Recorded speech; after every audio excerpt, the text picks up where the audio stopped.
नमस्कार मुलांनो. Standard 6 subject general science म्हणजे 6वीच्या मुलांचा सामान्य विज्ञानातील आपण हा पहिलं प्रकरण पाहत आहोत. Natural resources air water and land म्हणजे नैसर्गिक संसाधने हवा, पाणी आणि जमीन. याच्या अगोदरच्या व्हिडिओमध्ये आपण त्याच्याबद्दल माहिती घेतलेली आहे की नॅचरल रिसोर्सेस हे कसे युजफुल आहेत फॉर लिव्हिंग ऑर्गॅनिझम्सच्यासाठी. त्यांच्या ज्या बेसिक नीड्स आहेत त्या सगळ्या फुलफिल केल्या जातात ह्या नॅचरल रिसोर्सेसमधून. त्यातील पहिला जो रिसोर्स आहे तो आपण पाहणार आहोत एअर. म्हणजे पृथ्वीभोवती जे हवेचे आवरण आहे त्याला आपण एअर असं म्हणतो, म्हणजे ॲटमॉस्फिअर म्हणतो. Air is the in the atmosphere around the अर्थ. म्हणजे अर्थभोवती जे हवेचे आवरण आहे त्याला आपण ॲटमॉस्फिअर म्हणतो. तर त्या एअरमधले आपण कॉन्स्टिट्युएंट म्हणजे हवेचे घटक आहेत ते तुम्हाला दिलेले आहेत. इंग्लिशमध्ये पण नावं तीच आहेत आणि मराठीतसुद्धा तीच नावे आहेत. नायट्रोजन हा गॅस आहे की वायू आहे की तो सगळ्यात जास्त प्रमाण आहे. त्याचं प्रमाण आहे 78%, 78%. सेकंड आहे ऑक्सिजन, तो आहे 21%. हा दुसरा 2 नंबरचा जास्त असणारा गॅस आहे, वायू आहे. 3 नंबरला आहे carbon dioxide. Carbon dioxide means 0.03%. Remaining are the 6 inert gases म्हणजे आपण त्याला मराठीमध्ये निष्क्रिय वायू मूलद्रव्य म्हणतो, निष्क्रिय वायू म्हणतो. तर हे निष्क्रिय वायू आहेत, तुम्हाला पुस्तकामध्ये दिलेले आहेत. ते टेबलमध्ये पहा तुम्ही. Neon, helium, neon, argon, krypton, xenon, radon हे जे इनर्ट गॅसेस आहेत ते पुस्तकामध्ये आहेत, ते तुम्ही पहा. नेक्स्ट आहे नायट्रोजन डायऑक्साईड. पुढचं आहे सल्फर डायऑक्साईड. वॉटर व्हेपर म्हणजे पाण्याची वाफ, बाष्प आपण म्हणतो. अँड डस्ट पार्टिकल्स म्हणजे धुळीकण. हे सगळे घटक हवेमध्ये सामावलेले असतात, म्हणून त्याला एअर्स कॉन्स्टिट्युएंट किंवा हवेचे घटक असे आपण म्हणतो. त्याच्यानंतर आहे layers of airs around the earth. पृथ्वीभोवतीचे लेयर्स आहेत ते लेयर्स किती आहेत आणि कसे आहेत ते आपण पाहणार आहोत. देर are the 5 layers around the अर्थ. लेयर्स किती आहेत तर 5 लेयर्स आहेत. 5 आवरणं आपण म्हणतो त्याला, स्पियर. मराठीमध्ये त्याला आवरण असं सुद्धा म्हणू शकतो. पहिलं आवरण आहे तो आहे म्हणजे ट्रोपोस्फियर. ट्रोपोस्फियर म्हणजे पृथ्वीच्या लगतचं जे आवरण आहे 12 किलोमीटरपर्यंत, तर तो आहे ट्रोपोस्फियर. मराठीत त्याला म्हणतात तपावरण. ट्रोपोस्फियर म्हणजे तपावरण. आणि ह्या ट्रोपोस्फियरमध्ये 80% सगळ्यात मॅक्झिमम एअर जे आहे ते ह्या ट्रोपोस्फियरमध्ये आहे. 80% total mass of gases in the air. ह्या एअरमध्ये 80% गॅसेस आहेत. सेकंड लेअर आहे तो आहे स्ट्रॅटोस्फियर. स्ट्रॅटोस्फियर म्हणजे त्याला मराठीमध्ये म्हणतात स्थितांबर. त्याच्यामध्ये 19% गॅसेस आहेत. थर्ड आहे मेसोस्फियर. मेसोस्फियर जे आहे त्याच्यामध्ये फार कमी प्रमाणात गॅसेस असतात. चौथा आहे आयनोस्फियर. आणि फिफ्थ आहे एक्झोस्फियर म्हणजे बाह्य आवरण, की ज्या ठिकाणी गॅसेस हे म्हणजे हवा ही नाहीच आपण म्हणतो, ते अशा प्रकारचं हे निर्वात पोकळी ज्याला म्हणतो ती आहे एक्झोस्फियर, बाह्य आवरण असेही म्हणतात त्याला. हे लेयर्स तुम्ही पाहिजे आहेत. पुढे हे लेयर्स तुम्हाला चित्रामध्ये दाखवले आहेत, पिक्चर दाखवलेलं आहे, ते पहा कसं आहे चित्र. हे लेयर्स दाखवलेले आहेत. ट्रोपोस्फियर आणि स्ट्रॅटोस्फियरपर्यंत आपल्याला लिव्हिंग ऑर्गॅनिझमच्या अस्तित्व, एक्झिस्टन्स आपल्याला दिसून येतं. मेसोस्फियरमध्ये रेनिंग दिसते. आणि लास्ट जो आहे एक्झोस्फियर. आणि एक्झोस्फियर म्हणजे टोटली ही निर्वात पोकळी आपण म्हणतो, की ज्या ठिकाणी एअर किंवा gases are not found. Next इथे तुम्हाला प्रपोर्शन दिलेलं आहे त्या गॅसेसचे जे आहेत एअरमध्ये जे घटक आहेत त्यांचे प्रपोर्शन तुम्हाला दिलेले आहे. नायट्रोजन 78% आहे, ऑक्सिजन 21% आहे, वॉटर व्हेपर दिलेले आहेत. ट्रेस गॅसेस म्हणजे इनर्ट गॅसेस आपण म्हटलं ते इनर्ट गॅसेस आहेत. आर्गॉन आहे, कार्बन डायऑक्साईड म्हणजे दुर्मिळ गॅस. ट्रेस गॅसेस म्हणजे दुर्मिळ वायू, म्हणजे नायट्रोजन डायऑक्साईड, सल्फर डायऑक्साईड हे जे वायू आहेत ते हे फार कमी प्रमाणात आहेत, म्हणून त्याला ट्रेसेस गॅस असं म्हणतात. आर्गॉन वगैरे 0.9% आहे. हे अशा प्रकारचं हे तुम्हाला पर्सेंटेज गॅसेसचं इन द एअर दाखवलेलं आहे. पुढे आहे uses of gases in air. आता आपण म्हटल्याप्रमाणे सगळ्यात जास्त जे एअरचं प्रपोर्शन गॅसेसचं प्रपोर्शन आहे तो आहे nitrogen. Nitrogen means there are the 78% nitrogen is exist in the air. तर त्याचा युजेस आपण पाहणार आहोत. उपयोग, पहिला उपयोग आहे to build the necessary proteins for living organism. To build the necessary proteins for living organism. तर तुम्हाला माहीत असेल की जे प्रथिनं लागतात लिव्हिंग ऑर्गॅनिझमच्या काय म्हणायचं त्याला बॉडी बिल्डिंगसाठी, ते बॉडी बिल्डिंगसाठी लागणारे प्रोटीन्स हे आपल्याला नायट्रोजनमुळे मिळत असतात. तर लेग्युमिनस प्लॅन्ट्स म्हणजे द्विदल वनस्पती असतात, त्यांच्यामध्ये ज्या गाठी असतात त्या गाठीमध्ये ज्या बॅक्टेरियाज असतात, रायझोबियम बॅक्टेरियाज, हे रायझोबियम बॅक्टेरियाज नायट्रोजनचं फिक्सेशन करतात आणि ते नायट्रोजन फिक्सेशन म्हणजे ते प्रोटीन्स तयार करतात which are very useful to our living organisms to build the necessary proteins. Proteins are the very disease resistant power आहे प्रोटीन्समध्ये. ते क्रिएट करण्याचं, ते प्रोड्यूस करण्याचं काम हे नायट्रोजन करतात. म्हणजे मराठीत त्याला प्रथिनं संश्लेषण करणं, प्रथिन तयार करण्याचं काम हे नायट्रोजन करतात. दुसरं आहे useful for production of ammonia. Fertilisers जे आहेत आत्ता, फर्टिलायझर्स म्हणजे खते, शब्द मराठीतले इंग्रजीत मुलांनी ते अर्थ लिहून घ्यायचे. Useful for production of ammonia. Ammonia ह्या म्हणजे युरिया जे आहे आपल्याकडं खत म्हणून वापरतो, ते तयार करण्याचं कामसुद्धा हे नायट्रोजनमुळं होतं. नंतर आहे third, useful for air tight packaging of food stuff. जे हवाबंद आपल्याला अन्न पाकिटं मिळतात ते हवाबंद करण्यासाठी नायट्रोजन गॅस हा प्रामुख्याने वापरला जातो, हवाबंद करण्यासाठी, हवाबंद अन्न पाकिटे करण्यासाठी. सेकंड जो आहे कॉन्स्टिट्युएंट तो आहे ऑक्सिजन. ऑक्सिजन तर आपल्याला सगळ्यांना माहिती आहे, वेल नोन. ऑक्सिजन गॅस कशासाठी येतं? Respiration for all living organisms. म्हणजे जवळजवळ सगळे लिव्हिंग ऑर्गॅनिझम्सला रेस्पिरेशनसाठी आपल्याला ऑक्सिजन हा लागतोच. आणि second is most important use is that combustion म्हणजे ज्वलन. पहिला उपयोग आहे ऑक्सिजनचा श्वसनासाठी आणि दुसरा उपयोग आहे युजफुल फॉर कंबशन म्हणजे ज्वलनसुद्धा अत्यंत आवश्यक आहे. म्हणून second important use of that oxygen is the combustion. Third constituent आहे carbon dioxide. Carbon dioxide is very important for plant, green plant. काय करतात ह्या ग्रीन प्लांट म्हणजे हिरव्या वनस्पती काय करतात, तर ते makes their own food by the use of this carbon dioxide and sunlight. In the presence of sunlight, सूर्यप्रकाशामध्ये हिरव्या वनस्पती अन्न तयार करतात. की we are depend, all living organisms are depend on that green plants. म्हणजे आपण सगळे लिव्हिंग ऑर्गॅनिझम्स आहेत ते ॲनिमल किंगडम आहे तो सगळा इनडायरेक्टली ग्रीन प्लांटवर डिपेंड आहे फॉर फूड. म्हणून आणि ती जी प्रोसेस आहे अन्न तयार करण्याची वनस्पतीची त्याला म्हणतात फोटोसिंथेसिस.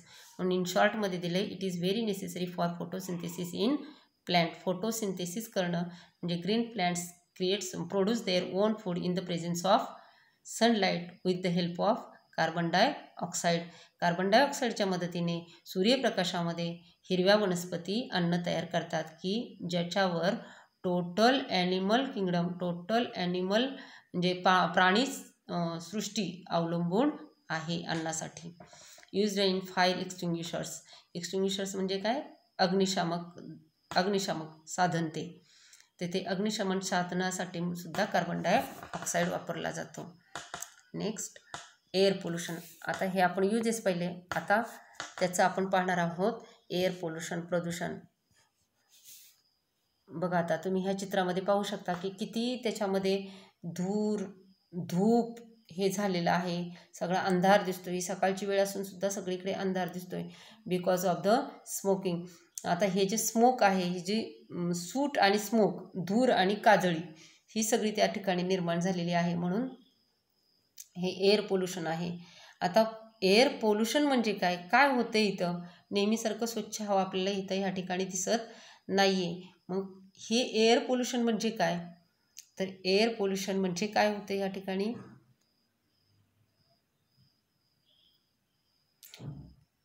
द स्मोक और हार्मफुल पार्टिकल्स. स्मोक और हार्मफुल पार्टिकल्स. हार्मफुल म्हणजे काय? हार्मफुल याचा अर्थ अपायकारक. हार्मफुल म्हणजे अपायकारक. द स्मोक म्हणजे धूर. स्मोक और harmful particles directly mixes with the atmosphere. हे काय होतात? वातावरणामध्ये मिसळतात. स्मोक आणि harmful particles directly mixes with the atmosphere disturbing the balance between the constituents of air. It's called air pollution. Air pollution हवेचे प्रदूषण. प्रदूषण म्हणजे काय? की अशा प्रकारे हानिकारक असणारे, सजीवांना हानिकारक असणारे घटक हवेमध्ये मिसळणं आणि त्या हवेचा किंवा त्या वातावरणाचा संतुलन बिघडणं, याला म्हणायचं air pollution. Air pollution means the smoke और harmful particles directly mix in the atmosphere and disturbing the total balance between the constituents of air. जे एअरचे घटक आहेत त्याचे पूर्णपणे बॅलन्स डिस्टर्ब होतं, म्हणजे असंतुलन होतं. तेव्हा आपण त्याला हवेचं प्रदूषण असे म्हणतात. हवेचे प्रदूषण म्हणजे थोडक्यात अपायकारक, सजीवांना अपायकारक घटक हवेमध्ये मिसळून त्या हवेचं संतुलन बिघडणं, याला हवेचे प्रदूषण असे म्हणतात. तर त्याची कारणं काय काय आहेत? आपण थोडीच कारणं पाहणार आहोत. पहिलं कारण काय असू शकतं? तुम्हाला माहिती आहे, पाहिलं आता आपण किती गाड्या होत्या. तर there are the many vehicles which emits harmful gases. Harmful gases are given out through vehicles and industries. इंडस्ट्रीमधून जे बाहेर पडतोय धूर, व्हेकलमधून जो बाहेर पडतोय धूर, तो धूर म्हणजे स्मोक आणि हार्मफुल पार्टिकल्स, हे सगळं कुठं मिसळतं आहे? Mix in the air, mix in the atmosphere and disturb it. So there is the air pollution takes place. Second आहे incomplete combustion of fuels like wood and coal. आपल्याला माहिती आहे की धूर होतो. धूर कधी होतो? जेव्हा इनकम्प्लीट कंबशन, इनकम्प्लीट म्हणजे अपूर्ण, कंबशन म्हणजे ज्वलन, जेव्हा अपूर्ण ज्वलन होतं त्यावेळेससुद्धा धूर होतो, आपल्याला माहीत आहे. आता नेमके हे हार्मफुल, जे अपायकारक, हानिकारक वायू आहेत, त्यांची नावे कोणती आहेत? तर तिथं दिलेलं आहे व्यवस्थित. Nitrogen dioxide, carbon dioxide, carbon monoxide, sulphur dioxide आणि सूट. सूट म्हणजे काजळी. सूटचा अर्थ काय होतो? काजळी. हे बाकी सगळे वायूच आहेत. नेक्स्ट तुम्हाला इथे दाखवलेलं आहे बघा, किती स्मोक बाहेर पडतोय आणि हा एअरमध्ये टोटल वातावरणामध्ये मिसळतोय. Which are very harmful to all living organisms which are exist on the earth. Next आहे, आता ह्याचं संरक्षण करण्याचं काम काय आहे बघा. आता ओझोन लेअर एक आहे. ओझोन लेअर, त्याला O3 गॅस असं त्याचं आहे. ऑक्सिजनचं सूत्र आहे O2, ओझोनचं सूत्र आहे O3. O3 म्हणजे ओझोन. आता हा ओझोन लेअर कुठं आहे? तर ओझोन लेअर हा तुम्हाला दिसत असेल, हा ओझोन लेअर डार्क निळ्या लाईनने दिसतोय बघा, पार्ट आहे तो स्ट्रॅटोस्फिअरच्या खाली आहे. लोअर द स्ट्रॅटोस्फिअर आणि अबोव द ट्रोपोस्फिअर. ट्रोपोस्फिअरच्या वर आणि स्ट्रॅटोस्फिअरच्या खाली, म्हणजे दोघांच्या इन बिटवीन द स्ट्रॅटोस्फिअर आणि ट्रोपोस्फिअर ओझोन लेअर इज एक्झिस्ट. ह्या दोघांच्या मध्ये तो ओझोन, मराठीत सुद्धा ओझोनच म्हणतात. ओझोनचा थर, हा ओझोनचा थर हा तपावरण आणि स्थितांबर या दोघांच्या मध्ये आहे. तर काय करतोय हे तुम्हाला चित्रामध्ये दिसतंय बघा. You can see here the sunlight very ultraviolet rays are absorb by this ozone layer. जे अल्ट्राव्हायोलेट रेज असतात, अतिनील किरणं आपण म्हणतो मराठीमध्ये त्याला, ती अतिनील किरणं ही त्या ओझोन लेअरमुळे ॲब्सॉर्ब केली जातात. अल्ट्राव्हायोलेट रेज बघा, ते इथं दाखवले खाली, हार्मफुल अल्ट्राव्हायोलेट रेज हे काय केले जातात? ह्या ओझोन लेअरमुळे ॲब्सॉर्ब केले जातात, की ते रेज ह्या सजीवसृष्टीपर्यंत पोहोचत नाहीत. विच आर व्हेरी हार्मफुल म्हणजे फार अपायकारक आहेत. म्हणजे त्याचं काम आहे absorb that ultraviolet, very harmful ultraviolet rays and save the earth and save the living organisms. असं त्याचं फार महत्त्वाचं काम आहे. आणि म्हणून 16 सप्टेंबर हा जो दिवस आहे तो ऑल वर्ल्ड ओझोन डे म्हणून साजरा केला जातो. ओझोन प्रोटेक्शन डे म्हणून साजरा केला जातो. 16 सप्टेंबर हा डे ओझोन डे म्हणून साजरा केला जातो. सेकंड आहे रिसोर्स, ते आपण पाहणार आहोत वॉटर. आता वॉटर म्हणजे पाणी कोणकोणत्या अवस्थेमध्ये आहे, त्याच्या 3 अवस्थेमध्ये पाणी आपल्याला आढळतं. पहिल्यांदा आपण पाहूया स्टेट्स ऑफ वॉटर म्हणजे त्याच्या अवस्था. पहिली अवस्था आहे सॉलिड. सॉलिड म्हणजे स्थायू अवस्थेमध्ये. तर पाणी स्थायू अवस्थेमध्ये कशात आढळते, तर आईस म्हणजे बर्फ. लिक्विड द्रव अवस्था ते म्हणजे वॉटर, आपले पिण्याचं ड्रिंकिंग वॉटर. आपण जे वॉटर आहे डोमेस्टिक यूज करतो, आपण रोजच्या डेली यूजमध्ये जो वापर आहे त्याला म्हणतात ते वॉटर आहे ते लिक्विड स्टेटमध्ये आहे. गॅस म्हणजे वायू. वॉटर व्हेपर जे हवेमध्ये वॉटर व्हेपर आहेत, बाष्प, ते झालं गॅस स्टेटमध्ये. अशा 3 स्टेट आहेत. तशा 4 स्टेट आहेत, 5 स्टेट आहेत, पण आपल्याला स्टडीला 3 स्टेट आहेत, सॉलिड, लिक्विड अँड गॅस. आता आपण त्या पाण्याच्या गुणधर्म पाहणार आहोत. त्याला म्हणतात प्रॉपर्टीज ऑफ द वॉटर. काय प्रॉपर्टी आहे, काय त्याचं गुणधर्म आहेत, कसं आहे पाणी, हाव इट इज. तर वॉटर इज कलरलेस, त्याला रंग नाही, रंगहीन आहे. टेस्टलेस म्हणजे चव नाही. ऑर्डरलेस म्हणजे वासही नाही. असे त्याचे किती छान प्रॉपर्टी आहे बघा. First property is water is colourless, tasteless and odourless. रंगहीन, चवहीन आणि वास पण नाही त्याला. सेकंड आहे, फार महत्त्वाचा आहे हा पहा, many substances readily dissolve in water so it is called universal solvent. वैश्विक द्रावक म्हणजे जवळजवळ बरेचसे पदार्थ हे पाण्यामध्ये डिझॉल्व म्हणजे काय, विरघळणं. रेडिली म्हणजे काय, सहज विरघळतात. जवळजवळ सगळे पदार्थ पाण्यात विरघळतात म्हणून त्याला युनिव्हर्सल सॉल्व्हंट म्हणजे द्रावक. युनिव्हर्सल म्हणजे वैश्विक द्रावक असे म्हणतात. Many substances readily dissolve in water so it is called universal solvent. आता त्याचे आपण युजेस बघूया. पाण्याचे उपयोग तर काय आपल्याला माहीतच आहेत, पण आणखी वेगळे काय उपयोग आहेत की जे लिव्हिंग ऑर्गॅनिझमला उपयोग आहेत. फॉर लाईफ, टू सर्वाईव्ह म्हणजे जगणं. SURVIVE सर्वाईव्ह म्हणजे जगण्यासाठी. ते कसं, तर बघा, द ब्लड ऑफ ॲनिमल म्हणजे रक्त, and the sap of the प्लॅन्टमध्ये असणारा रस, प्राण्यातलं रक्त आणि वनस्पतीतला रसद्रव, contain very high proportion of water. यांच्यामध्ये सगळ्यात जास्त काय आहे तर पाण्याचं प्रमाण आहे. No living thing can survive without water. कोणताही सजीव हा पाण्याशिवाय जगूच शकत नाही. So it is said to that water is life. आपण वॉटरला काय म्हणू शकतो, वॉटर इज लाईफ. कारण आपण पाण्याशिवाय, कोणताच सजीव हा पाण्याशिवाय जगू शकत नाही. No living thing can survive म्हणजे जगणं, without water so it is said that water is life. आता ह्या ठिकाणी वॉटर सोर्सेस दाखवलेले आहेत. आपल्याला पाणी कुठून कुठून मिळतं, तर हे सोर्सेस दाखवलेले आहेत पहा. कुठून मिळतं, स्ट्रीम, रिझर्वायर, स्प्रिंग, पॉन्ड, वेल, रिव्हर, लेक, असे ओढा, तळे, विहिरी, नदी, जलाशय, ह्याच्यातून आपल्याला पाणी मिळत असतं. इथे पण दाखवलेले आहेत बघा. डॅम दाखवलेला आहे, रिव्हर्स दाखवलेले आहेत, मोठे मोठे लेक्स दाखवलेले आहेत. म्हणून ह्याला म्हणायचं सोर्सेस ऑफ वॉटर, पाण्याचे स्रोत. आणि आता तर काय बोरवेलसुद्धा आपण काढू शकतो. म्हणून ते सुद्धा बोरवेल ही सुद्धा काय आहे, पाण्याचा स्रोत, की जिथून आपल्याला पाणी मिळतं. We get the water from that is the source of water. मग आता हे किती आहे, how many percent exist the water on the अर्थ.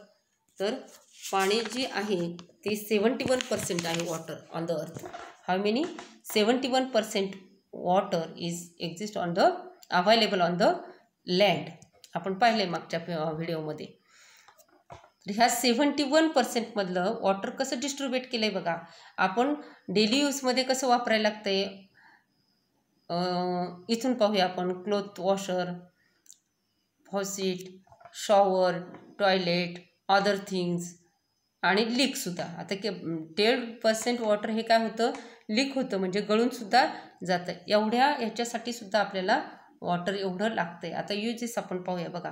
Drinking water, washing water, brushing वगैरे सगळ्यांना, प्राण्यांना, वनस्पतींना, ह्या सगळ्यांना कशाची गरज आहे तर त्या पाण्याची गरज आहे. युजेस ऑफ वॉटर तुम्ही लिहू शकता.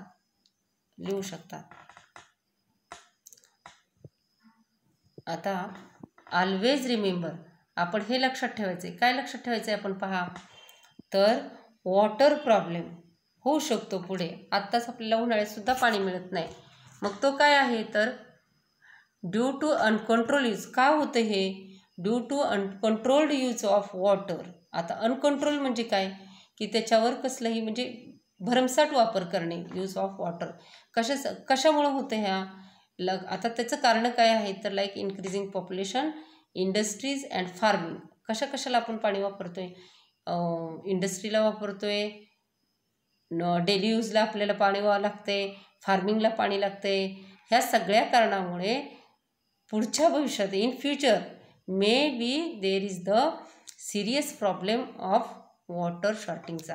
कशाचा होईल? वॉटर आपल्याला मिळणंसुद्धा कठीण होणार आहे. म्हणून काही स्लोगन दिलेले आहेत पहा. Use water स्पेअरिंगली.